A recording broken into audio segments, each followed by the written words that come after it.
Coronel, como é que o senhor avalia até agora as ações que têm sido feitas pela Secretaria para cumprir o decreto de emergência aqui de Maceió? A população tem colaborado? Então, a nossa avaliação é uma avaliação positiva. Nós já tivemos mais de 600 denúncias e mais de 200 estabelecimentos que foram orientados a serem fechados. Então, é muito importante nesse momento a participação da população nessa consciência em saber que não pode estar indo para os locais e fazendo aglomeração, manter os seus cuidados de higiene, usar o álcool gel, lavar bem as mãos, manter o distanciamento social, aquele de 1 metro a 2 metros, preservar principalmente os idosos. Então, a força-tarefa, essa força-tarefa que é composta de governo estadual e prefeitura, onde nós temos polícia militar, guardas municipais, fiscal de postura, nós temos a vigilância sanitária, a SMTT, a Centabes, todos saem manhã, tarde e noite, fazendo com que o decreto governamental e o municipal eles sejam cumpridos. A gente sabe que não é fácil, é uma situação muito inusitada, situação diferente, de forma inédita, está acontecendo, não é só Maceió, não é só Alagoas, é no mundo todo. Então a gente apela para que a população entenda que esse momento é um momento crucial, onde a gente busca achatar a curva e não aumentar a curva, para que o nosso sistema de saúde ele tenha a infraestrutura necessária para receber as pessoas que por vezes venham a contrair o Covid. Coronel, a gente já mostrou aqui no Factual, inclusive, uma parte da operação de vocês aqui na Orla, da Praia da Avenida, que teve uma ação durante um jogo de futebol, muita gente aglomerada. A gente já mostrou algumas vezes a questão do mercado aqui de Maceió, do mercado público, muita gente também. O que você acha? O que falta ainda para as pessoas entenderem a importância do isolamento? Como é que você vê isso? Olha, é o seguinte, aquilo que eu falei, como é uma situação ainda muito nova para toda a população não está acostumada, nunca teve esse momento de isolamento e do distanciamento, porque são duas coisas diferentes. O isolamento social é aquele em que você fica recluso dentro de casa, sem poder sair, que é principalmente para aqueles que apresentam os sintomas, né, de possíveis suspeitas do Covid e também para os idosos e grupos de risco. E o distanciamento social é aquele que é praticado nos locais que são essenciais, a exemplo, supermercados, onde você entra e já tem a sua mão higienizada, tem a distância entre um carrinho e outro, mas mesmo assim a gente vê que é uma coisa ainda nova, uma coisa difícil da sociedade ainda absorver, mas a gente acredita que com o trabalho, com muito esforço, com a conscientização principalmente da população, a gente chegue num patamar aceitável. A gente sabe das dificuldades, da questão também econômica, da questão financeira, mas a gente entende que nesse momento é muito importante que a gente saiba lidar de forma estável, né, que não crie um momento de pânico, de histeria.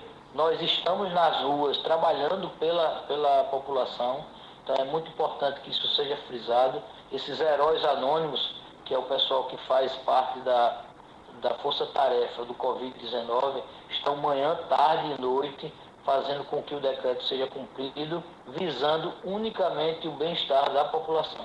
E vocês são 600 denúncias, vocês têm encontrado resistência, muita resistência durante essas ações? Ou as pessoas têm compreendido rapidamente a necessidade de cumprir o isolamento, de respeitar o decreto?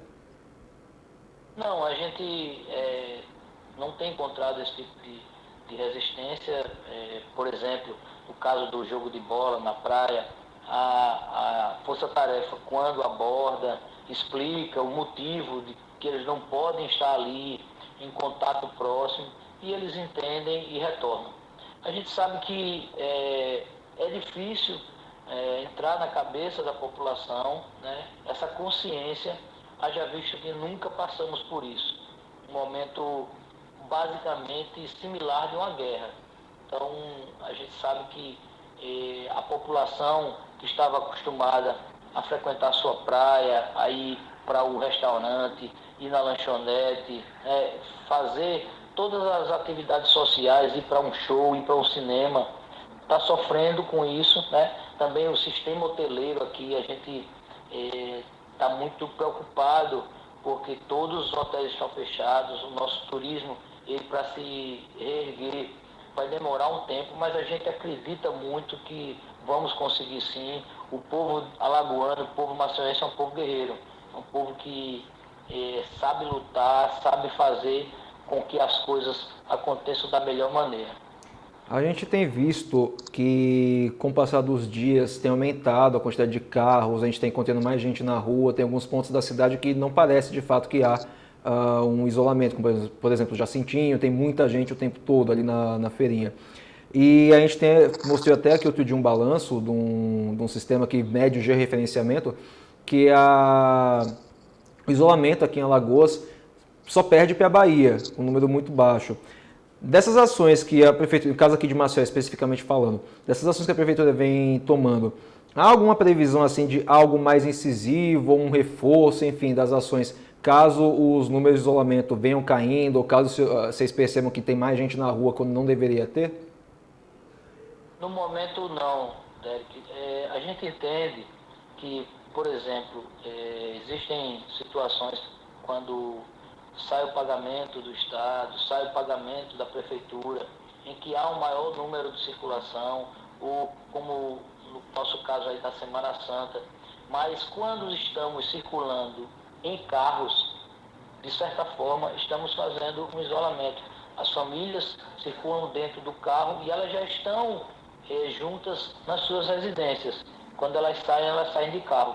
O que pode preocupar são aglomerações onde a pessoa esteja muito próxima da outra, fazendo com que esse contato ele possa, de alguma forma, fazer a transmissão do vírus.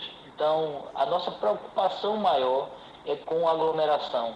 O objetivo do decreto, ele não é, de maneira alguma, cercear a liberdade de ninguém, ele não é, de maneira alguma, com o intuito de fechar estabelecimentos, mas, sim, o intuito é de conter qualquer tipo de aglomeração.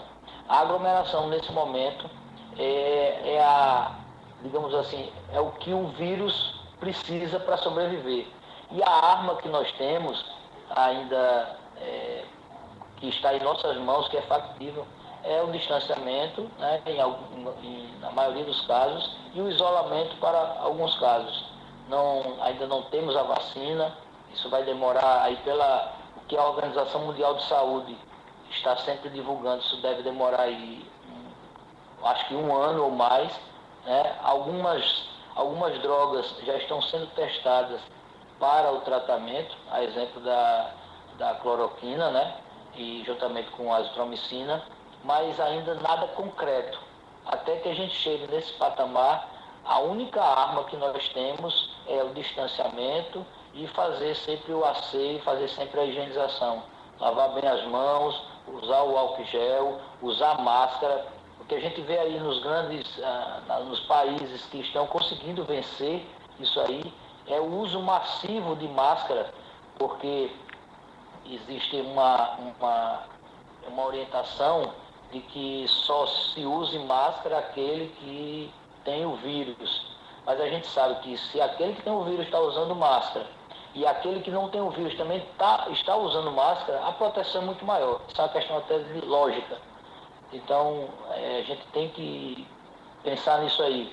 O uso massivo de máscaras, né? A gente ter uma grande quantidade, está chegando para o estado de testes, para que a gente tenha a certeza de quem está contaminado com o vírus e quem não está. Perfeito, coronel. Vamos torcer para que todo mundo tenha essa noção e ajude no combate ao coronavírus. Muito obrigado pela sua entrevista.